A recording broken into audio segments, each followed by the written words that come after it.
Hello दोस्तों, जय माता दी। आज हम आप लोगों के लिए लेकर आए हैं भगवान की सुनी की कथा।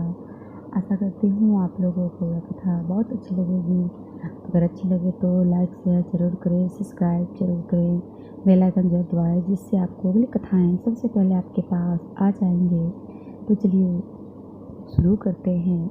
कुछ कथाएँ ऐसी होती है जो बचपन में कभी सुनी गई हो, लेकिन मन में ऐसी गहरी बैठ जाती है कि प्राणतः तक भूलाती नहीं है। वैसे ही ईश्वर जैसे के प्रति श्रद्धा अंतिम सांस तक बनी रहेगी। कथा को अंत तक हम आपको ये कथा सुनाएंगे। अगर आंखें छलछला आए या हृदय में प्रेम से गदगद हो जाए तो समझना आपके अंदर बैठे ईश्वर तक बात पहुंची है। श्री कृष्ण लीला और श्री कृष्ण भक्ति की ऐसी कथाएं बहुत कम ही सुनने को मिलती है। यह कहानी है श्री कृष्ण की, जो एक मासूम बच्चा था।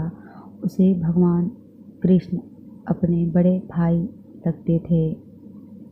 वह बड़े ही भोलेपन से अपने गोपाल भैया को बुलाता था। यह कहानी है उस विश्वास की जो हमें ईश्वर से जोड़ता है।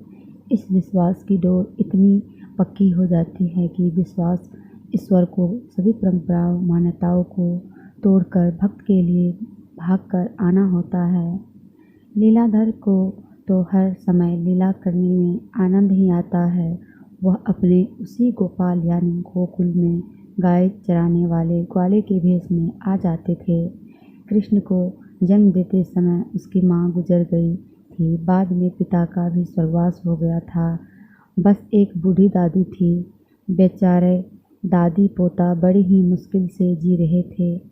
जब कृष्ण 5 साल का हुआ तो दादी को उसकी पढ़ाई की चिंता हुई।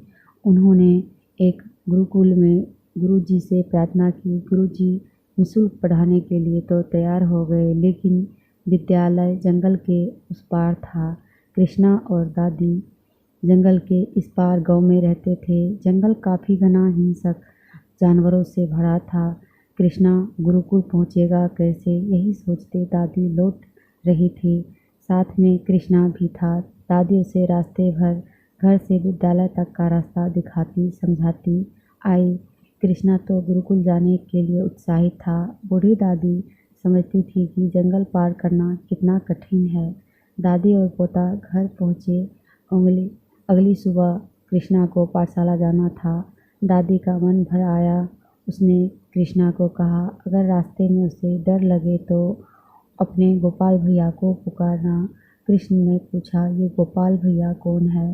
तो दादी ने कहा कि यह गोपाल भैया तुम्हारे दूर के रिश्ते का बड़ा भाई है। वह उसी जंगल में गाय चराता है। सहायता के लिए बुलाने पर तुरंत आ जाता है। कृष्णा खुश हो गया कि उसका रिश्ते का भाई भी है जो सहायता को आ जाएगा, और वो आया भी। जब उसे डर लगा तो उसने गोपाल को बुलाया, बड़े भैया आप कहाँ हो, आ जाओ। तो वो आ गया और ऐसे ही हर एक रोज़ वो आता और उसकी सहायता करता। और उसके बाद उसकी पढ़ाई ख़त्म हुई तो दादी ने कहा, बेटा तुम घर कैसे आ जाते थे? तो कृष्णा ने कहा, दादी गोपाल भैया आ जाते थे और मुझे इस पार कर देते थे। तब दादी माँ ने समझ लिया कि ये गोपाल भैया कोई और नहीं श्री कृष्ण ही है। ध्यान से सुनने के लिए धन्यवाद। जय माता दी।